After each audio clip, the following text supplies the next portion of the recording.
शिक्षा संस्कृति सुरक्षा मंच ने सीजीपी और देश विरोधी साजिश करने वालों के खिलाफ देश बचाओ की पुकार के साथ इस्लामपुर में एक मार्च निकाला। गुरुवार को हुए इस प्रोग्राम में इसके खिलाफ लोगों को जागरूक करने का मैसेज दिया गया, जिसमें इस पर स्टूडेंट्स, टीचर्स और एजुकेशन सिस्टम का इस्तेमाल करके हिंसा और अराजकता फैलाने की साजिश करने का आरोप लगाया गया। इस दिन मार्च इस्लामपुर कॉलेज ग्राउंड से शुरू हुआ।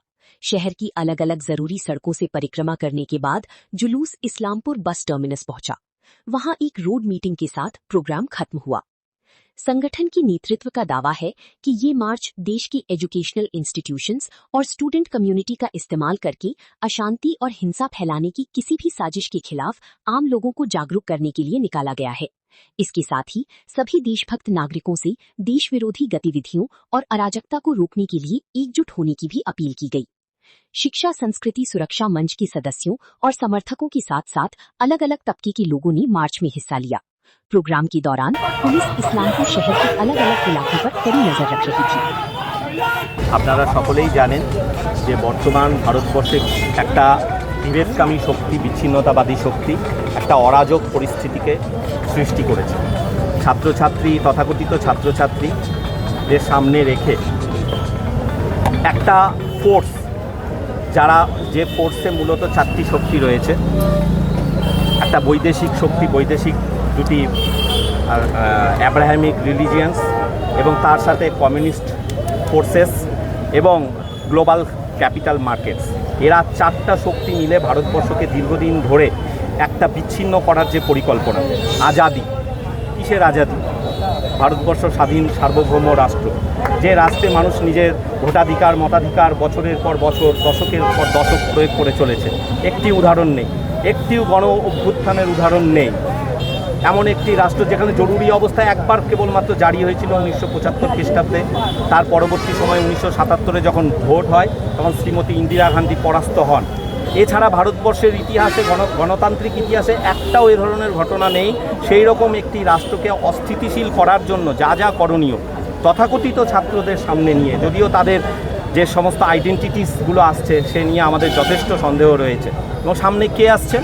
আম আদমি পার্টির প্রাক্তন সমাজ মাধ্যম কর্মী অভিজিৎ দীপকে, যিনি কিনা মার্কিন যুক্তরাষ্ট্র থেকে সরাসরি এখানটায় এসেছেন। এখানটায় জর্জ সোরস এবং তার সাঙ্গপাঙ্গরা ভারতবর্ষকে অশান্ত করার জন্য দীর্ঘদিন ধরে প্রচেষ্টা করেছে। পার্শ্ববর্তী দেশগুলোতে তারা সফল হয়েছে, নেপালে সফল হয়েছে, বাংলাদেশে সফল হয়েছে, শ্রীলঙ্কাতে সফল হয়েছে। ভেবেছে ভারতবর্ষতে একই কায়দাতে তারা অশান্ত করে দেবে, ভারতবর্ষের গণতান্ত্রিক ব্যবস্থাকে ধ্বংস করে দেবে। কিন্তু ভারতবর্ষের গণতান্ত্রিক ব্যবস্থা এতটা ঠুনকো নয় যে ভারতবর্ষকে এইভাবে বিচ্ছিন্ন করে দেওয়া যাবে, ভারতবর্ষকে ধ্বংস করে দেওয়া যাবে। সেই জন্য তারা আজকে পরাজিত হয়েছে।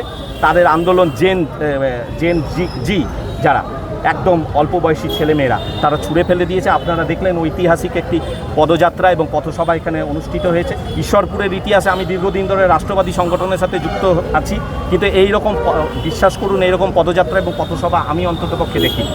সেই জেন জি এর নেতৃত্বে এই পদযাত্রা এবং পথসভা অনুষ্ঠিত হয়েছে এবং তাতে তারাই নেতৃত্ব প্রদান করেছে এবং সমস্ত জেন জি তাদের সাথে রয়েছে। এই বার্তা দেওয়ার জন্যই আমরা সম্মিলিতভাবে সমস্ত রাষ্ট্রবাদী শক্তি একসাথে পথে নেমেছিলাম এবং তাদেরকে আজকে আমরা আমাদের তরফ থেকে বার্তা দিয়ে দিলাম। প্রশান্ত কুমার বসা, সমাজকর্মী। আপনারা সকলে জানেন, ছাত্র আন্দোলনের নামে ভারতকে টুকরো করার যারা বিরুদ্ধে কাজ করে আসছে বিদেশি ফান্ডিংয়ের মাধ্যমে, তারা পরিকল্পনা চালাচ্ছিল। তারই বিরুদ্ধে আজকে আমরা এখানে একজোট হয়ে যারা রাষ্ট্রবাদী ছাত্র যুব জনতারা রয়েছে ঈশ্বরপুরের, ইসলামপুরের মাটিতে আমরা এখানে এসে আজকে ঐক্যবদ্ধ হয়ে র্যালি করলাম। আমাদের বলার বক্তব্য এটি যে দশকের পর দশক ধরে ইউপিএ আমলে যে পরিমাণ পেপার লিক হতো, তখন না কোনো নিয়ামক সংস্থা ছিল, না কোনো কঠোর আইন ব্যবস্থা ছিল। এই সরকার আসার পরে কঠোর আইন এনেছে, নিয়ামক সংস্থা এনেছে, তারপরে পেপার লিক হয়েছে। তো আমরাও আন্দোলনে নেমেছিলাম, আমরা সরকারের কাছে দাবি রেখেছিলাম, তো সরকার সুরাহাও দিয়েছে। কিন্তু ছাত্র আন্দোলনে যেভাবে দেশবিরোধিতা শুরু হয়ে গিয়েছিল, এই শারজিল ইমাম, রাফজাল গুরুর মতো যাদের সাপোর্টে স্লোগান শুরু হয়েছিল, অরুন্ধতী রয়ের মতো যারা দেশকে টুকরো করার কথা ভাবে, ভারতের বিরুদ্ধে দুটো ভাত বেশি খায়, তারা আন্দোলনে এসে বসেছিল, এগুলি কেন হবে? তো জেনজি আসলে ভারতের সাথে, জেনজি রাষ্ট্রবাদের সাথে, দেশের সাথে, জেনজি যারা দেশের বিরুদ্ধে কথা বলবে, এই জেনজির স্যান্ডো গেঞ্জি পরে যারা আন্দোলন করছিল, তাদেরকে ভারতের আসল যারা জেনজি আছে তাদেরকে শুধু আসলে বুঝিয়ে দেবে। এই দেশকে টুকরো করার কথা যারা ভাববে তাদেরকে টুকরো করে দেবে জেনজি। মূলত কি আপনাদের এই যে আজকে রাষ্ট্র বাঁচাও পদযাত্রা সিজেপির বিরুদ্ধে যারা যারা পথে নামেছিল জেনজি বলে তাদের বিরুদ্ধে? আমরা কোনো সিজেপি না কিপি আছে আমরা জানি না, যারা দেশের বিরুদ্ধে সংগঠিত হয়ে ছাত্রছাত্রীদের আন্দোলনকে হাতিয়ার করেছিল, সাধারণ ছাত্রছাত্রীরা যারা নিটের বিদ্যার্থী তাদেরকে জিজ্ঞেস করলে বলছিল এই আন্দোলনে আমরা নিজেদের সুরাহা চাইতে এসেছিলাম সরকারের কাছে, সরকারের হয়ে আমরা আমাদের ভবিষ্যতের জন্য সুরাহা চাইতে এসেছিলাম, কিন্তু ওরা এসে এটাকে হাইজ্যাক করে নিয়ে বিভিন্ন স্লোগান দিচ্ছে, কোনো রাজনৈতিক দল কোনো সংগঠনের বিরুদ্ধে স্লোগান দিচ্ছে, ভারতের বিরুদ্ধে, ভারতের সংস্কৃতির বিরুদ্ধে স্লোগান দিচ্ছে। এই আন্দোলন আমাদের নয়, সাধারণ যারা নিটের বিদ্যার্থী তারা বলেছে।